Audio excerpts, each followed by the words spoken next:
pessoal, como é que vocês estão aí? Como é que tá essa vida de quarentena? Tudo tranquilo? Então, vamos para nossa segunda aula, né? E vamos tratar agora da questão metodológica do Durkheim, né? A gente já viu, vamos fazer uma digressão, né? A gente viu a... Então, pessoal, vamos recapitular o que a gente já viu até agora. A gente já viu iluminismo, a gente já viu a questão da ciência, a gente viu a Revolução Industrial, né, um pouco do que isso reverberou no positivismo e tudo mais, né? Só para recapitular, a gente tem três revoluções, né, no mundo que vão culminar com o início da sociologia, né? Ela é uma, de certa forma, tudo é uma resposta, boa parte das coisas que surgem, disciplinas, áreas de conhecimento, elas são uma resposta da sociedade a dilemas que a sociedade enfrenta, né? Então a sociologia não é diferente, né? E a sociologia ela une, né? Ela tenta dar resposta a um mundo que está em transformação, né? Por isso a sociedade está em transformação muito rápida e a gente não sabe o que fazer com isso, né? A gente vai pegar, né, o mundo anterior, as transformações sociais eram muito lentas, né? Tanto que a gente estuda em história assim, né? A gente vai pegar a Idade Clássica, né, a Grécia e tudo mais, a Grécia durou um bom tempo, né, com aquela organização social, com aquela forma de vida e tudo mais. Aí a gente vai entrar no Império Romano, o Império Romano durou um bom tempo, foram séculos de Império Romano, né? A gente vai pegar a Idade Média, durou mais séculos, né? E quando a gente começa a ter a Revolução Industrial e começa a vir para o mundo que a gente vive hoje, as transformações são cada vez mais rápidas, né? O mundo que a gente vive hoje não é o mesmo mundo que era 20 anos atrás. E o mundo que a gente vai, pegando um gancho com o que a gente está vivendo agora, o mundo que a gente vai viver após esse período de pandemia não vai ser o mesmo que a gente conheceu antes. Então o mundo, só para vocês terem uma dimensão de transformação, o mundo de janeiro não vai ser o mundo de dezembro desse ano. Eu afirmo isso para vocês. Eu não sei qual vai ser o grau de mudança que vai ter no mundo, não tenho ideia de como é que as coisas vão se reorganizar, mas eu posso afirmar para vocês que o mundo não vai ser o mesmo, porque o impacto do que a gente está vivenciando agora é muito grande na sociedade mundial. Então o mundo vai ser diferente. E essas transformações são cada vez mais rápidas, né? E para tentar dar conta disso é que a sociologia surge, né? Para tentar entender essa sociedade que muda muito rápido. Porque se a sociedade mudasse devagar, não precisava ter uma disciplina específica para isso, né? O mundo muda devagarinho e tal, as pessoas vão estudando conforme vai dando. Agora, como a dinâmica de mudança é muito mais rápida, a sociologia se faz importante. Esse é o grau de importância dela. E ela surge da confluência, né? da junção de três princípios, de três revoluções, né? Revolução científica, né, que é um pouco a gente viu, né, com a questão do iluminismo e tudo mais, a revolução política, né, que aí tem um grande peso da Revolução Francesa e a independência dos Estados Unidos, né, elas vão dar um marco de uma revolução política no mundo, né, com a queda do antigo regime, com uma reorganização republicana e tudo mais, e com o desenvolvimento do liberalismo filosófico, né, de colocar o indivíduo como centro de cálculo do mundo, né? Essas três mudanças sociais, elas culminam com transformações sociais cada vez mais aceleradas e elas vão ser um eixo de organização da sociologia, sobretudo no início e até hoje, de certo sentido, né? E a sociologia, ela vai tentar entender, né, esta relação, né, que existe entre sociedade e indivíduo, né? Até que ponto eu tenho liberdades no mundo, né? Até que ponto eu sou dono da minha vida, né? Até que ponto eu sou influenciado pela cultura e pela sociedade, até que ponto eu tenho capacidade de tomar decisões. Porque isso é uma linha muito tênue, é muito difícil, porque se a gente não é exposto pela cultura que a gente vive, como é que a gente vai tomar decisões? E se a gente toma decisões, será que elas não são influenciadas pela cultura que a gente vive? Será que a minha decisão ela é mais culturalmente organizada ou ela é mais individualmente organizada? Isso é um debate que vem até hoje, é um debate do início da sociologia. O Durkheim, né, que a gente está vendo, quando ele pensa a sociologia, ele está pensando nisso. E para ele, né, ainda, a sociedade é mais forte que o indivíduo. Tá? A sociedade é muito mais forte que o indivíduo. Por quê? Primeiro, aí tem umas características da sociedade no Durkheim, né? Primeiro, a sociedade ela é anterior e exterior ao indivíduo. Ou seja, ninguém escolhe a sociedade que vai nascer, ninguém escolhe a sociedade que vai viver, a gente nasce nela. Antes da gente existir, já tinha sociedade. Quando a gente morrer, ela vai continuar tendo sociedade. A minha individualidade não afeta a sociedade. Para uma individualidade afetar a sociedade, ela tem que se tornar uma coletividade. Eu tenho que convencer muitas pessoas a aderir a um padrão de comportamento que eu quero. E a partir disso que se constitui a possibilidade de mudança social. Então, a mudança da sociedade ela envolve um coletivo. Se ela envolve um coletivo, ela não é individual. Ela tem elementos coletivos, correto? Até aí tudo tranquilo. E o Durkheim, ele vai tentar juntar essas coisas, ele vai tentar organizar essas coisas. Então, quando a gente pensa no modelo de sociedade do Durkheim, ela é muito coercitiva, que essa é uma característica da sociedade. Ela é exterior ao indivíduo, né? ela independe do indivíduo e ela é coercitiva, ela exerce coerção. O que significa isso? Que a sociedade, em Durkheim, ela imprime suas marcas na individualidade, né? Então, quando eu deixo de fazer alguma coisa, né, por exemplo, como eu já comentei um pouco em aula, eu não ir em uma festa por exemplo, de formatura de bermuda e chinelo, porque para além disso não ser o padrão de vestimenta da festa, eu vou ficar profundamente envergonhado se eu for assim, porque obviamente que as pessoas vão comentar, porque enfim, eu estou destoando daquilo que é esperado, e aquilo que é esperado é um elemento social, aquilo foi construído socialmente, aquilo existe independente da minha vontade. Os padrões de vestimento, os padrões de comportamento, eles independem da minha individualidade. E eu, enquanto indivíduo, tenho a escolha de segui-los ou não. E quando eu não os sigo, eu vou acabar sofrendo alguma consequência. Então, a consequência imediata vai ser as pessoas falando de mim, né? Olha, viu fulano que foi lá, foi de bermuda e chinelo na formatura de Beltrano, né? Enfim, esse tipo de coisa vai acontecer. Então, quando a gente rompe com uma regra social, seja ela qual for, alguma consequência vai existir. E essa consequência vai ser justamente as pessoas te olhando feio, te falando de ti em função daquilo que tu fez. Então, essas coisas vão começar a acontecer, né? Então, esses elementos fazem parte, né, da forma de pensar a sociedade por Durkheim. E um último elemento, que é uma decorrência do modo de pensar positivista dele, que a sociedade deve ser tratada como coisa, tá? Como uma coisa, não como um objeto. Por quê? Né? Lembrem, né, que eu já comentei na aula passada, Durkheim era positivista. O positivismo, ele tenta encarar as coisas de uma forma muito objetiva, né? Para que eu possa estudar alguma coisa, ela tem que ser um fenômeno da natureza, mais ou menos nesse sentido. Então ele encara a sociedade como um fenômeno da natureza humana, né? Ele é uma consequência da natureza humana.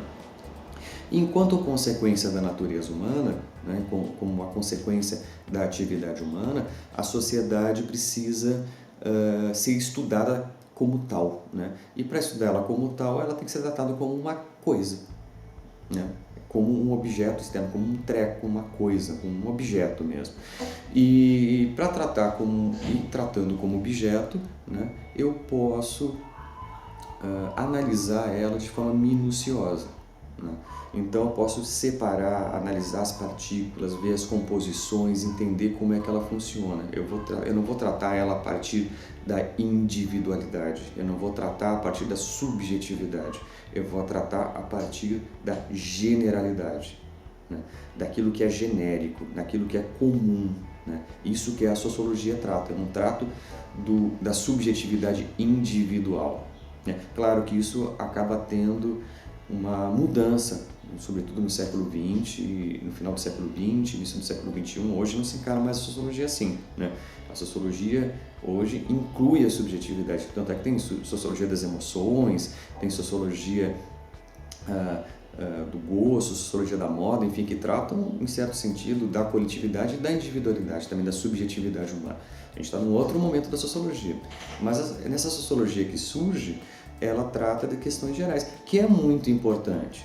Tá? A gente não pode dizer, a sociologia hoje ela nega a antiga. Não, ela não nega a antiga.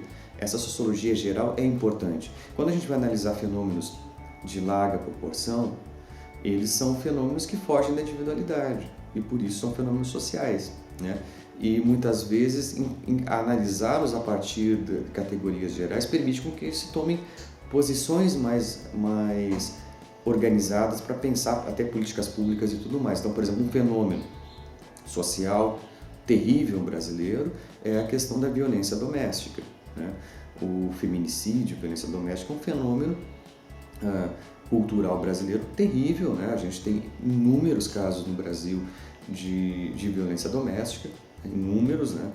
E isso é um fenômeno que também, né, tem várias estatísticas que mostram isso, ele independe de classe social e independe de região, né? A gente tem em todo o território nacional, em várias classes sociais, violência doméstica. Claro que, obviamente, que em pobres é numericamente maior, mas não proporcionalmente maior. Por uma questão óbvia, tem muito mais pobres que ricos no Brasil, né? A gente tem concentração de renda. Como tem menos ricos, tem muito menos casos de pessoas ricas que sofrem violência doméstica, mas proporcionalmente, né? Você vai pegar a quantidade de ricos, né, de pessoas com bastante dinheiro, e a quantidade de violência doméstica que ocorre, proporcionalmente, é o grupo que existe mais violência doméstica.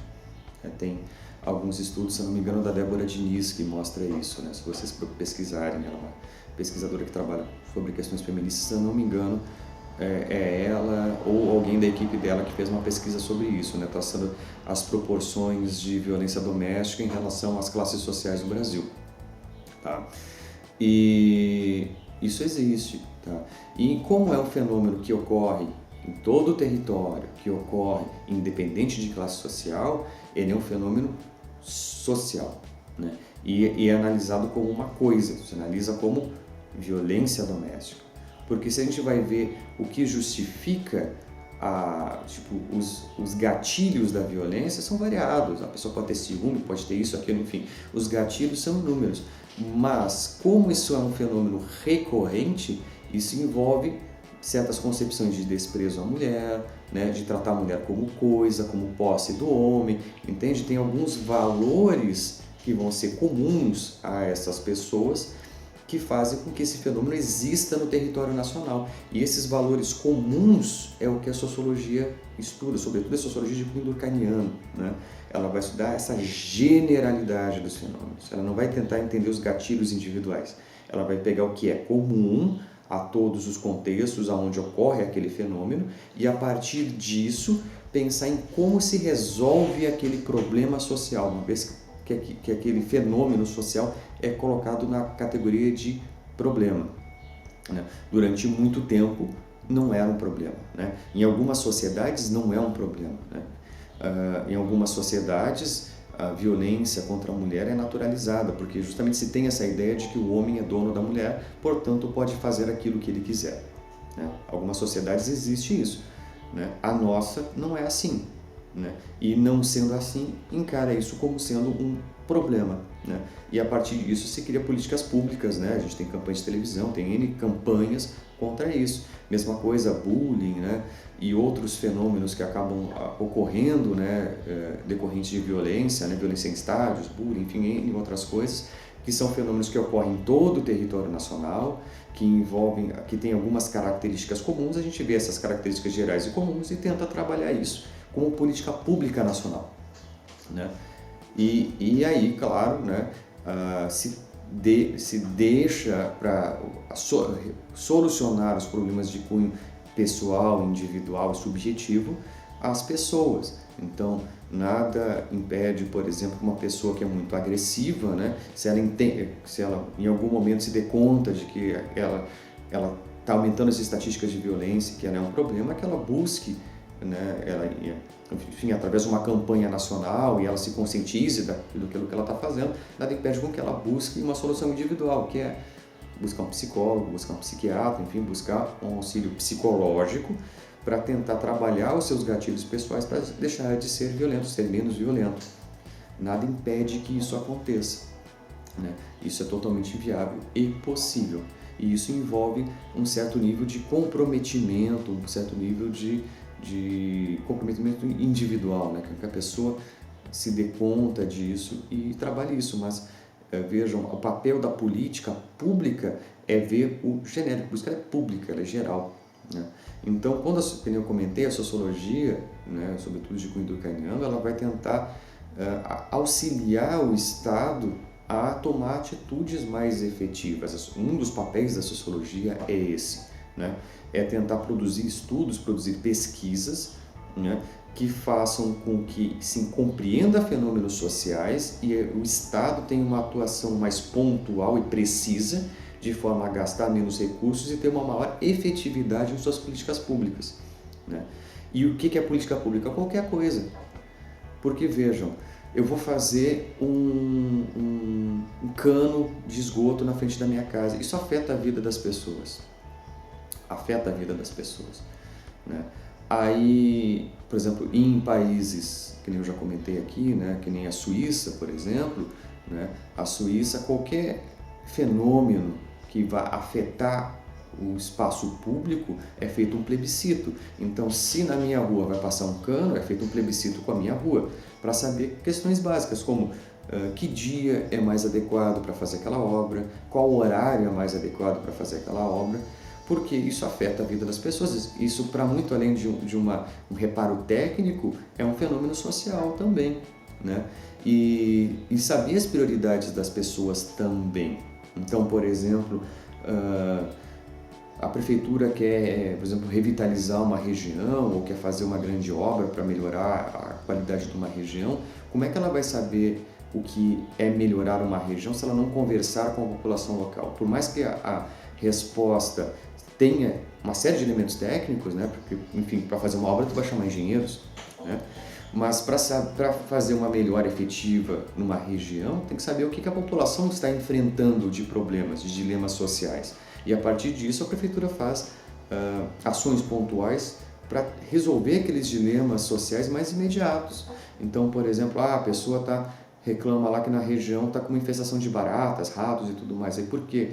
Assim, esse é o dilema social que ela tem. Só que essa infestação de baratas, tu vai fazer uma pesquisa aí técnica, né, a partir daquilo que eles relatam, vai ver que passa um córrego perto lá, que está todo poluído, tem um esgoto a céu aberto, enfim, tem questões técnicas, né, que engenheiros, biólogos, enfim, que outras áreas vão ter que atuar, mas digamos, o dilema social, o problema social é identificado através de aplicação de um questionário, de um survey na região, para ver o que está acontecendo, entende? Isso que a sociologia faz, essas pesquisas de survey, pesquisas relacionadas ao IBGE e tudo mais, em boa medida, quem faz os questionários são geógrafos, estatísticos e sociólogos, né? A sociologia, ela constrói métodos de pesquisa, métodos de análise para tentar entender dilemas, problemas sociais, né? Questões que a sociedade coloca e tentar solucioná-los ou tentar dar resposta à sociedade de uma forma mais adequada a partir dos anseios da própria sociedade, né? Então, digamos, a sociologia, ela tenta se colocar como um canal de comunicação com a sociedade. É para isso que ela existe, é para isso que ela serve, né?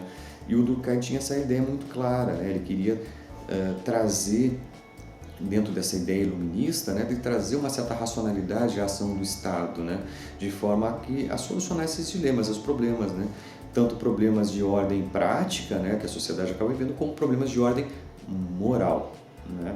E aí a gente vai analisar um pouco mais esses problemas de ordem moral, né, de organização, que é os tipos de solidariedade, na próxima aula, né? Hoje a gente vai ficar mais ou menos por aqui para tentar entender os métodos da sociologia, né?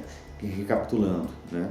O que são essa sociologia, esses métodos, né? Seriam esses elementos. Primeiro, a sociedade é uma coisa, a sociedade ela é externa ao indivíduo, ela independe do indivíduo, ela é maior que o indivíduo, né? E a sociedade exerce coerção no indivíduo. Esses são elementos que a sociedade tem, exerce no indivíduo segundo o Durkheim. E se estuda esses fenômenos gerais. A sociologia durkheimiana ela tenta se afastar o máximo da subjetividade humana, ela tenta se afastar o máximo da ideia de individualidade. Ela tenta se colocar na ideia de coletivo, né? Daquilo que é geral, e a partir disso estudar os fenômenos que ocorrem dentro da sociedade. Esse é o resumo básico da sociologia. Por hoje é só, pessoal. Ficamos aqui, né? Eu não sei se vocês já se inscreveram no canal, mas se inscrevam aqui, porque daí eu vou mandar sempre na plataforma, mas como eu falei, né, vocês aí têm acesso um pouquinho antes ao material, que eu vou sempre jogar um pouquinho mais cedo. E lavem as mãos, fiquem em casa, se cuidem e nos vemos na próxima. Um grande abraço.